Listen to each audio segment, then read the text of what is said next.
At 1:24 p.m. on April 23, 2018, a white Chevy Express van rented from Ryder headed down Yonge Street in Toronto's downtown core.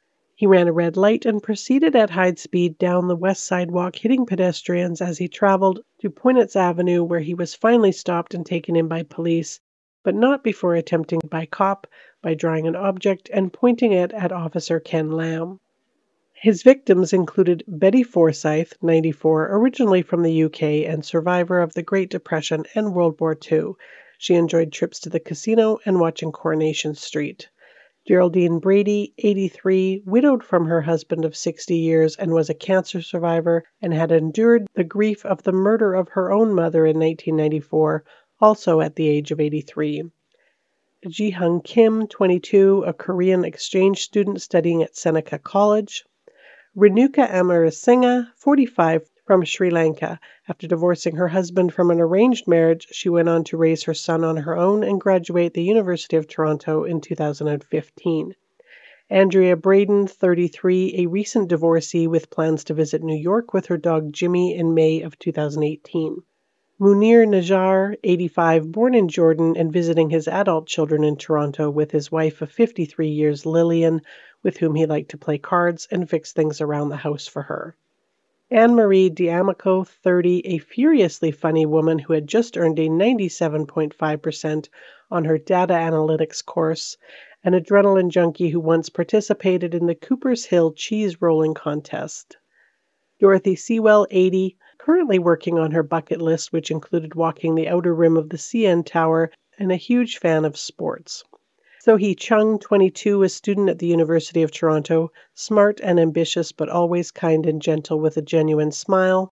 Jul Ming Kang, 45, known as Eddie, originally from Korea and working as a chef at a Brazilian steakhouse, married to So Min Kim. Amarish Tesfa Mariam, 65, a teacher back home in Ethiopia, had immigrated to Canada and at the age of 43 returned to school to become a nurse. She had been paralyzed in the attack and on a ventilator. She later died of her injuries in October of 2021, having never complained about her situation. The driver of the truck was 25-year-old Alex Minassain, a student at Seneca College studying software development with no prior criminal history, who identified as an incel. This is his police interview. Thanks so much. How you feeling? Feeling good. You feeling okay? My name's Rob Thomas. Nice to meet you. Hey, how are you? How are you? You doing okay? Yeah. Yeah, you probably had better days than this, I guess, eh? Yeah. Yeah. Well, I am a little shaken, to be honest. A little shaken? It's not my usual day, obviously. Yeah, no, I can appreciate that. Yeah. Alec. Do you mind if I call you Alec? Yeah, sure. What do your friends normally call you? Alec. Alec. Yeah. Alec, my name's Rob Thomas, so I want you to call me Rob from here on in, okay? Okay. Is that okay? Okay. Okay. Alec, I want you to understand something. I'm a senior detective with the Toronto Police. Do you understand what that means? Yes. You know I'm a police officer? Yes. Okay.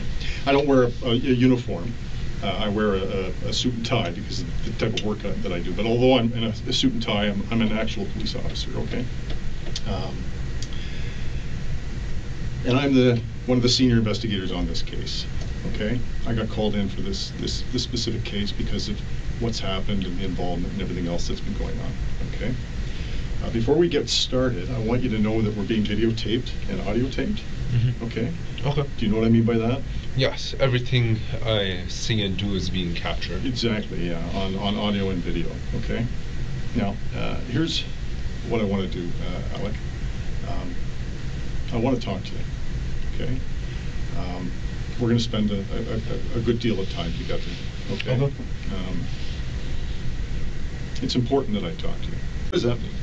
That means celibacy means someone who never has a sexual intercourse. Right. Involuntary celibacy means this wasn't your choice. You essentially have been thrown into true forced loneliness and you're unable to lose your virginity. Right. This is especially painful for young males. Right. That makes sense. When did you first, sorry, you mentioned this and I forgot. When did you first go on to 4chan? 2014. 2014, and specifically when in 2014? May 23, 2014. And how were you able to remember that? Because I remember that was a very significant day. Okay. What was that? That was when Elliot Rodger decided to essentially commit an uprising, a beta uprising, if you will, right, against the Chads and the Stacys. It was a beta uprising. A beta uprising? Okay. Although he didn't call it a beta uprising at the time. Someone else who was inspired by him, by the name of Chris Harper, called it a beta uprising sometime in, actually I believe it was October 1, 2015. It was Elliot Rodger who was the father of basically the founding forefather of the entire movement. Right, right. So explain to me this movement. What's this movement about? It's basically a movement of angry incels such as myself who are unable to get laid. Therefore, we want to overthrow the Chads, which would force the Stacys to be forced to reproduce with the incels. Right, right. Okay. And when you say incels, involuntary celibate. Celibate. So that's just a short form for fellas who can't get laid. Can't have sex. Right. Okay. And what happened in the Elliot Rodgers uprising? What did he do? I know he used a gun as well as a vehicle to convert the life status of certain individuals to death status. Right. Only to carry the message that incels can't be oppressed. And then what about Chris Harper Mercer? What did he do? He used a gun for all of his murders. And were these fellas active on 4chan? Yes. They were. Have you ever communicated with these fellas? I actually have, as a matter of fact. Who did you communicate with? Both of them, actually. Really?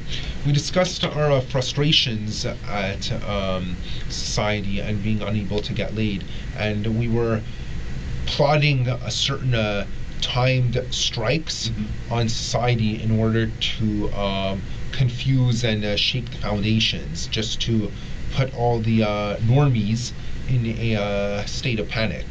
Okay, and who would be a normie?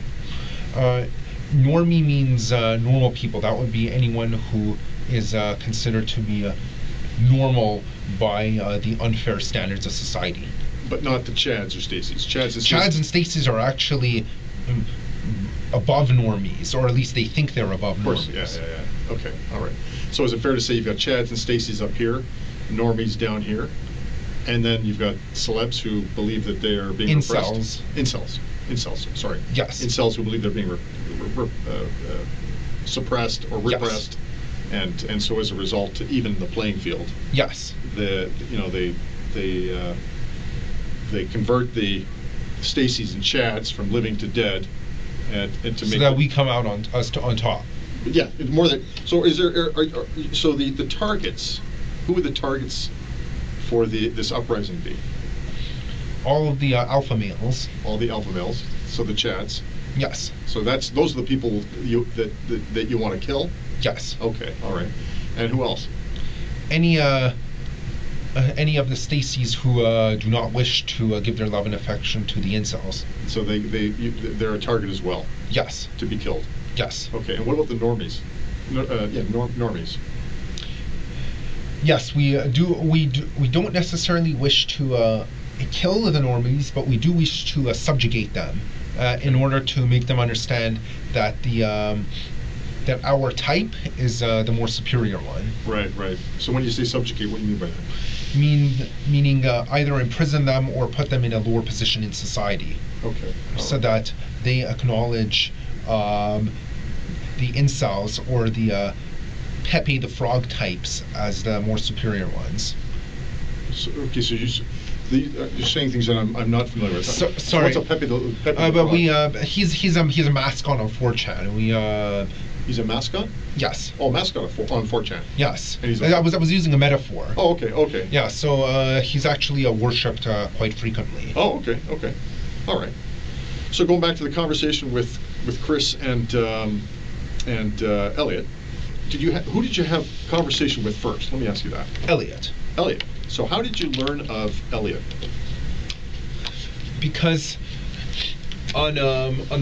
we private messaged each other on Reddit after I saw one of his posts, and we just talked about each other, got to know each other, and we found each other very interesting. We both had the same frustrations at society, despite being separated by distance so far apart. Right. Did you ever visit him? No, but I wish I could have. Yeah. Did he ever come and visit you? No, but I wish he did. Yeah. When specifically did you first contact or have contact with Elliot? January of 2014. 2014. And when did you stop having communication with him? As soon as he was deceased. Okay. So his act, I know, took place in 2014, but I wasn't aware of the exact day. What day was it? May 23, 2014. May 23rd. Yeah, you said that. So when did you last speak to him? May 20. May 20th. And so what did he tell you? He told me that he has to go. He is on a very important mission, and he might not make it back alive. And so what did you say to him?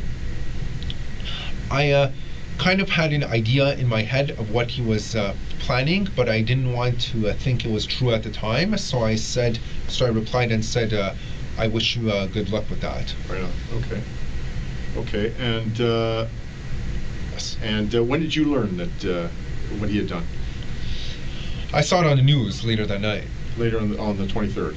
Yes. Okay. And what did you think?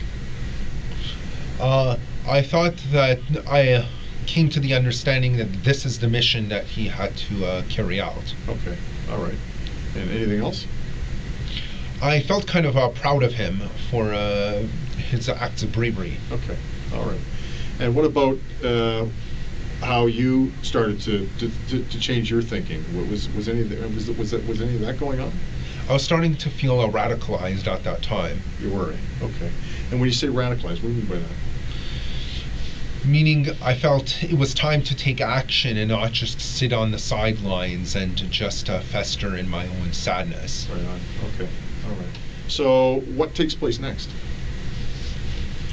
as part of this growing radicalization? To be honest, the planning didn't occur until about a month ago. Most of it was actually just thinking and daydreaming. Okay. All right. So the thinking and daydreaming, when did that start? That started about a month after the rebellion in May of 2014. Okay, so I mean, so in June I started thinking about this stuff. And then that continued right up till about a month ago? Yes, which is when I booked the van with the rider in order to use as a tool for rebellion. Okay, all right. So take me through that process. What was going through your mind, and what were you thinking when you were doing all of this? What was going on? I was thinking that it was a time that I stood up to the Chads and Stacys. Okay. And then, so what happened? So tell me what takes place.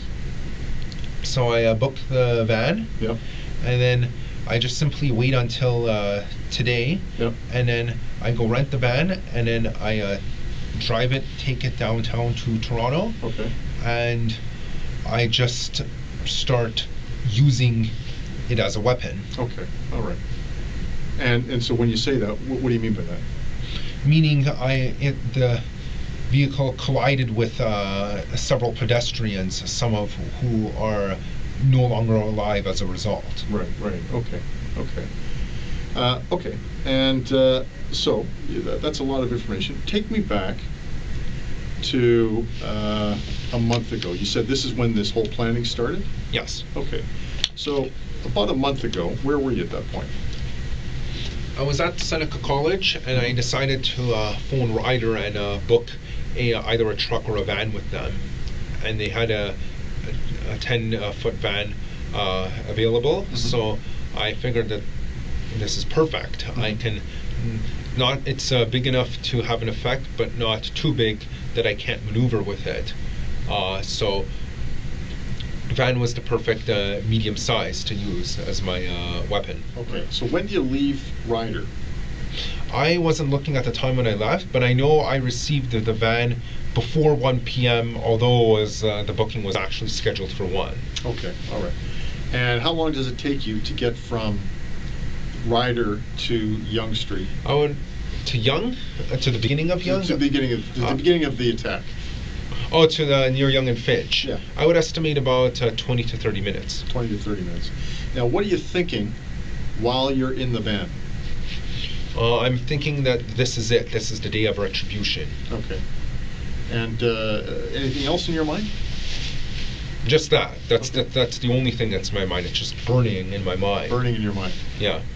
Okay. And so let me ask you this, because this is really interesting. Why do you choose Yonge and Finch? I didn't choose Yonge and Finch in particular. I was driving down Yonge because I knew it would be a busy area, and then as soon as I saw there were pedestrians, I just decided to go for it. Okay. And so, where specifically were you, in terms of your specific location? Where were you when you just decided to go for it? I was at some traffic lights. Okay, where? Well, actually, I don't remember. The only reason, in fact, if I hadn't, I remember some other. I had heard some other officer mention Yonge and Finch before. That's the only reason I really remember it. Okay. But otherwise, I actually wouldn't have remembered You would that never it's remember. yeah Okay. Yonge and Finch. I just knew that I started seeing a lot of people walking. Okay. Am I correct when I say that you knew at least you were on Yonge Street, Yes. and you knew that you were? Because I specifically chose it beforehand. Because that's why. Because I even looked for that ramp from Highway 7 to Yonge. Right. Okay. Okay. So, nevertheless, you're at a stoplight. You said Yes. you're at, and now are you faced with a red light? You're stopped. Yes, but as soon as it turned green, I started going. Okay, and just walk me through this. Okay, step by step. So it turns green, and what are you thinking? I'm thinking that this is it. I see all these people. It's time to go for it. Time to go for it. And what do you do? I floor the pedal. Yep. I speed the van towards them, and I allow the van to collide with them. Okay, and then what happens? Some people get knocked out of the way. Some people roll over the top of the van. Okay, and then what happens? I continue doing that until, in fact, actually, to be honest, the only reason I stopped my attack was because someone's drink got splashed on my windshield, and I was worried that I would crash the van anyway, so I decided, okay, now I wanted to do more, but I've kind of been foiled by a lack of visibility. So then that's when I turned right, and I saw the cops approaching, so I decided to pull over and get out of my van. Okay. How long do you travel from the moment that you decide this is it, the light turns green, and you mount the sidewalk? Is that right? Yes. To the time that you stop, how long in terms of a distance would that have been? About two or three traffic lights. 2 or 3 traffic lights. Okay. So you turn right at what street? I don't remember which street. I wasn't paying attention. Why do you turn right? Because there wasn't any convenient place to stop at Yonge, and like I said, that there was a lack of visibility on my windshield. I could hear the cops coming anyway, so when I turned right, there was a convenient place to pull over on the sidewalk. Okay. Okay, and so you're now, so you physically stop your vehicle. Yes. You physically stop. So you end the assault. Yes. Okay. And you end it because you can't see. Yes. And you knew the cops were coming. Yes. Okay. And so then what happens at that point? I see a patrol car pull over, and I hear the cops screaming at me to get out. So I get out, and I point my wallet at the cop with the intent for it to be confused with a gun, so that I could be fatally shot. Okay. And was that something you were thinking about? Yes. I know. What I'm saying is, Even beforehand, I premeditated as an attempted suicide by cop. you wanted to be killed by the police. Yes. Okay. Can I ask why you decided to equip yourself with a wallet, and not something else? I was worried. I was thinking about purchasing a toy gun, Right. but I was kind of paranoid that for whatever reason, the rental company would ask to see my pockets or any bag if I chose to bring that. So I decided to go as stealthy as possible so no one suspects anything. Okay, all right. Nevertheless, you get out of the van. The officer correct me if I'm wrong, because I want to make sure I get this right. You get out of the van because the officer orders you out? Yes. Okay. And you want to die by suicide by police. So you point your wallet at him? Yes. Okay. And do you say anything to the officer? I actually told him that I had a gun in my pocket, which was untrue. Right. Then twice I stuck my left hand in my pocket and attempted to do this just to provoke a reaction. Okay. Unfortunately he didn't react. Right. So then I ended up being ordered to the ground. So I knew at that point he's not going to shoot me. So I've lost. So I had no choice but to just get on the ground. I'm going to ask you this because it's important. 10 people died here today. 15 people were seriously injured. I think it's important to ask how you feel about that. I feel like I accomplished my mission. You feel like you accomplished your mission? Yes. Okay. If the families of those people who were murdered and who were injured were in this room right now, what would you say to them? I honestly don't know what I would say.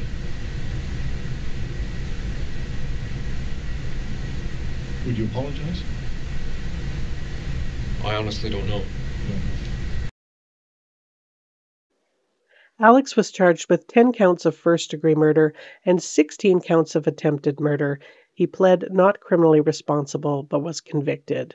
Due to the May 2022 Supreme Court ruling that parole ineligibility periods cannot exceed 25 years in Canada, he will be eligible to apply for parole in 2043. He will be 50 years old.